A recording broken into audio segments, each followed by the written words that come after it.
सभी को नमस्कार। मैं आपसे एक बात पूछना चाहता हूँ कि आप अपने बच्चों को किस स्कूल में पढ़ाना चाहेंगे, किसी गवर्नमेंट स्कूल में या फिर किसी प्राइवेट स्कूल में। उम्मीद है आप में से बहुत सारे लोग यही कहेंगे कि हम अपने बच्चों को गवर्नमेंट स्कूल में तो बिल्कुल भी नहीं पढ़ाएंगे, हम अपने बच्चों को प्राइवेट स्कूल में पढ़ाएंगे, चाहे भले ही हमें दूसरी जगह से अपने एक्सपेंसेस कम ही क्यों ना करने पड़े, लेकिन हम अपने बच्चों को प्राइवेट स्कूल में ही पढ़ाएंगे क्योंकि उन्हें हमें अच्छी एजुकेशन देनी है, हमें उनका फ्यूचर बनाना है।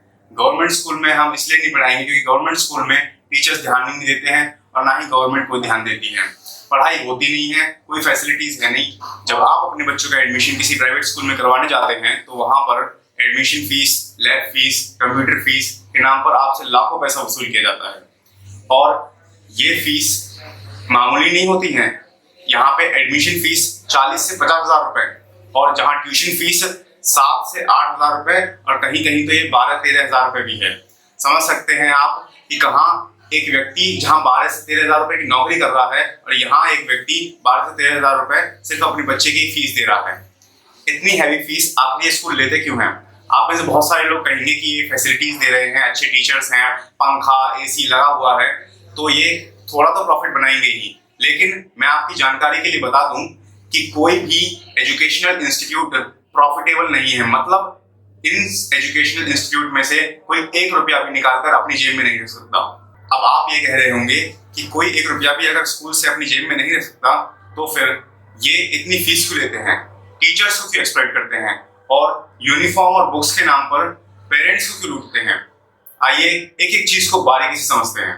देखिए, इंडिया के अंदर अगर आपको कोई स्कूल खोलना है आज की डेट में तो फिर आपको आरटीई एक्ट 2009 के हिसाब से कोई नॉन प्रॉफिटेबल सोसाइटी डालनी पड़ेगी या कोई ट्रस्ट डालना पड़ेगा या फिर कंपनीज एक्ट 2013 के सेक्शन 8 के हिसाब से कोई नॉन प्रॉफिटेबल एंटिटी डालनी पड़ेगी। सब मिला के बात यह है कि आपको नॉन प्रॉफिटेबल होना चाहिए अगर आपको कोई स्कूल खोलना है तो। ऐसा नहीं है कि आज आपके मन में आया कि चलो स्कूल खोलते हैं तो फिर आपने जमीन खरीदी, टीचर्स हायर किए और पढ़ाना शुरू कर दिया। देखिए, ये जो कानून कायदे बने हैं ये कागज पर तो बहुत अच्छी तरीके से लिखे हुए हैं, लेकिन ना तो कोई स्कूल इन्हें मानता है और ना ही सरकार के पास इतना समय है और ना ही लोग हैं कि इन्हें कोई चेक कर सके। देखिए, आज के समय में कर चोरी करना या फिर किसी भी प्राइवेट कंपनी के टैक्स की हेराफेरी करना या फिर बच्चों को किसी भी प्राइवेट पब्लिकेशन की बुक को महंगे दामों पर या फिर कोई भी स्टेशनरी आइटम डबल रेट पर बच्चों को चिपकाना और ये मैंडेटरी करना कि ये लेना ही लेना है, इन सब का एक मुख्य कारण बन चुका है प्राइवेट स्कूल। देखिए, हर वो आदमी जो कि एक अच्छा पैसे वाला है वो कोई फैक्ट्री ना खोलने की बजाय सबसे पहला काम यही करना चाहता है कि वो कोई प्राइवेट स्कूल खोले, क्योंकि इससे 2 काम होंगे, उसका नाम भी होगा और कमाई भी डबल होती है। देखिए, मैं ये नहीं कह रहा कि हर प्राइवेट स्कूल स्कैम कर रहा है बच्चों के साथ और पेरेंट्स के साथ। आज भी ऐसे बहुत सारे प्राइवेट स्कूल हैं जो कि अपना काम बहुत ही सद्भावना से और बहुत ही अच्छी तरीके से कर रहे हैं, लेकिन उनकी जो गिनती है वो बहुत कम है। देखिए, आज की डेट में अगर आपको कोई स्कूल खोलना है तो फिर आपको सीधे तरीके से अप्रूवल मिलेगा ही नहीं, इतनी जगह जुगाड़ लगाना पड़ेगा आपको अगर आपको कोई स्कूल खोलना है तो। वो बात अलग है कि आपके पास अपरंपार धन दौलत है या फिर आप कोई पावरफुल आदमी है। लेकिन मैं आपको बता दूं कि इतना पावरफुल आदमी या फिर इतना पैसा खर्च करने के बाद अगर कोई स्कूल खोलता है तो फिर वो समाज सेवा करने के लिए नहीं आता है, वो फिर फीस बढ़ा चढ़ा कर ही लेगा। देखिए, भारत के अंदर जो कानून है स्कूल खोलने को लेकर वो इतने सख्त हैं कि अगर आपको प्रॉफिट कमाने के लिए स्कूल खोलना है तो फिर आपको कभी अप्रूवल मिलेगा ही नहीं, क्योंकि स्कूल से देश का भविष्य जुड़ा हुआ है। इसीलिए प्रॉफिट कमाने वाले व्यक्तियों को स्कूल खोलना बिल्कुल मना है। मार्केट में और भी बहुत सारे तरीके हैं, वहां पे जाइए आप, लेकिन इन स्कूल से बिल्कुल दूर रहिए। यहाँ पर कुछ स्कूलों के फीस स्ट्रक्चर में आपको दिखाने के लिए लेके आया हूँ। ये मेरे सामने एक स्कूल है, father angle greater Noida school, क्योंकि मैं ग्रेटर नोएडा में रहता हूँ तो ग्रेटर नोएडा के तमाम स्कूलों के फीस स्ट्रक्चर आपको दिखाऊंगा। और यहाँ पे इनकी जो नर्सरी की ईयरली कॉम्पोजिट फीस है वो है 67,080 रुपए और मंथली कॉम्पोजिट जो फीस है वो है 5590 रुपए। और यहाँ पे जो हम फर्स्ट क्लास के बच्चे की फीस बात करते हैं, फर्स्ट से 3rd क्लास के बच्चे की फीस यहाँ पे दी हुई है हमें, वो है जो मंथली कॉम्पोजिट फीस जो है वो 6,565 रुपए फीस है। और इससे हमारी जो साल की कॉम्पोजिट फीस जो बैठती है वो 78,780 रुपए। और एग्जामिनेशन फीस जो इनके एक्स्ट्रा चार्जेस होते हैं, मतलब एग्जामिनेशन फीस ही अलग से लेंगे बच्चों से।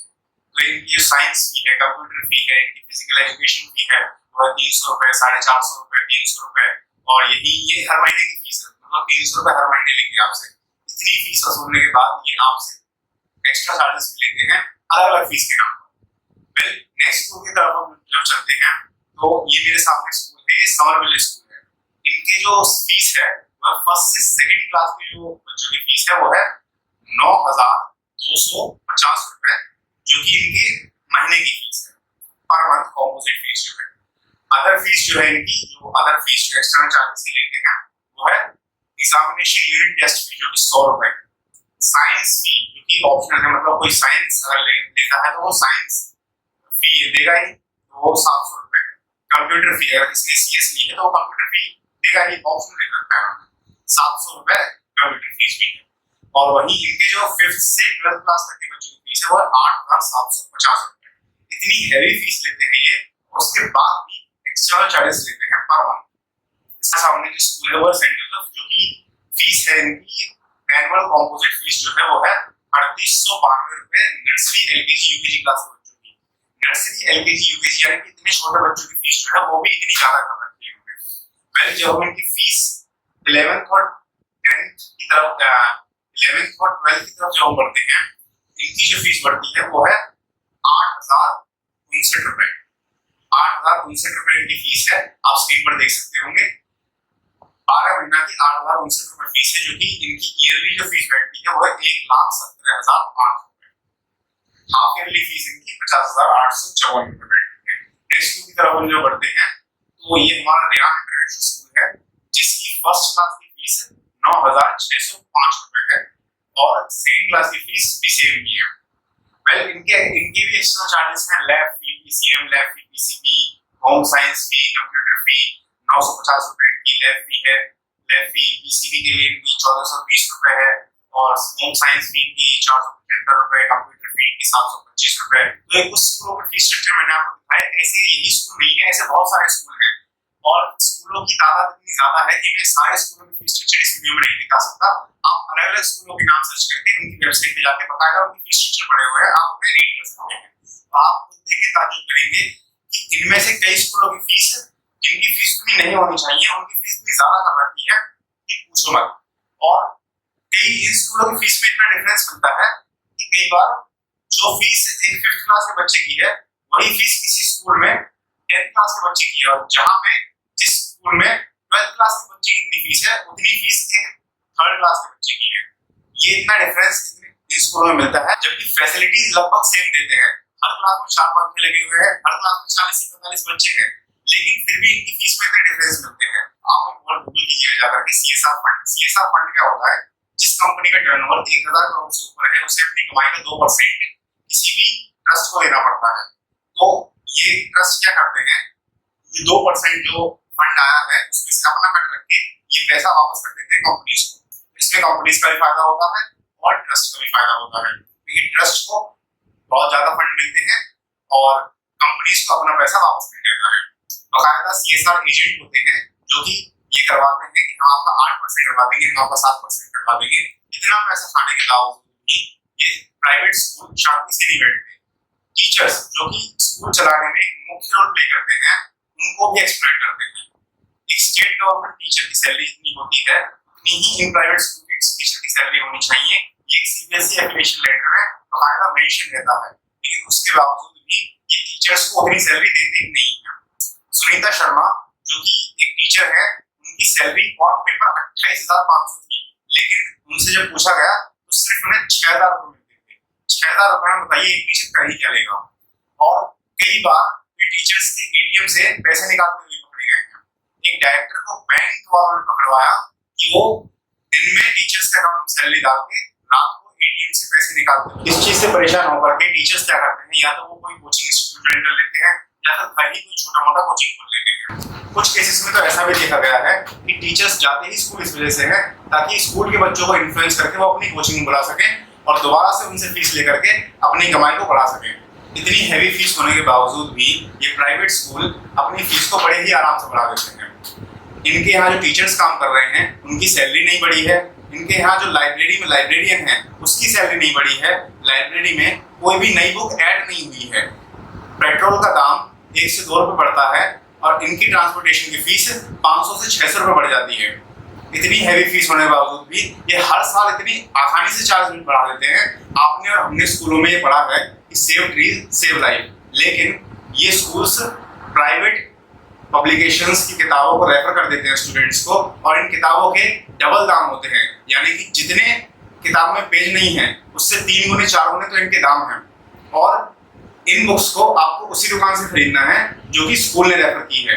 इवन स्टेशनरी आइटम यानी कि पेंसिल, इरेजर एंड शार्पनर तक आपको स्कूल से ही खरीदनी है।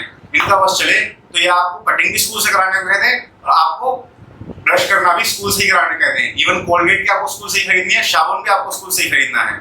देखिए जो स्कूल के जो काम होते हैं जैसे कि फीस बढ़ानी है या फिर कोई भी ऑपरेशन जो स्कूल में हो रहा है या फिर कोई भी नया टीचर या फिर कोई भी नया वर्कर हायर किया जा रहा है तो उसके लिए कमेटी होती है, स्कूल मैनेजमेंट कमेटी। रूल्स के हिसाब से उस कमेटी में 75% वो लोग होने चाहिए जो कि स्कूल में पढ़ रहे बच्चों के जो पेरेंट्स हैं। आप अपने स्कूल में पता कीजिएगा कि इस कमेटी में है या नहीं।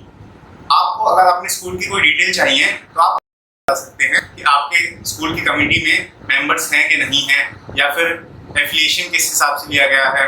आरटीआई डालने के लिए आपको ज़्यादा कुछ नहीं करना है, सिंपल आप आरटीआई की ऑफिशियल वेबसाइट पे जाइए और अपर लेफ्ट कॉर्नर पे जाकर के सबमिट रिक्वेस्ट के पे जाकर के आप अपनी सारी डिटेल सबमिट कीजिए और आपकी जो भी डिटेल चाहिए आपको वो आपको मिल जाएगी।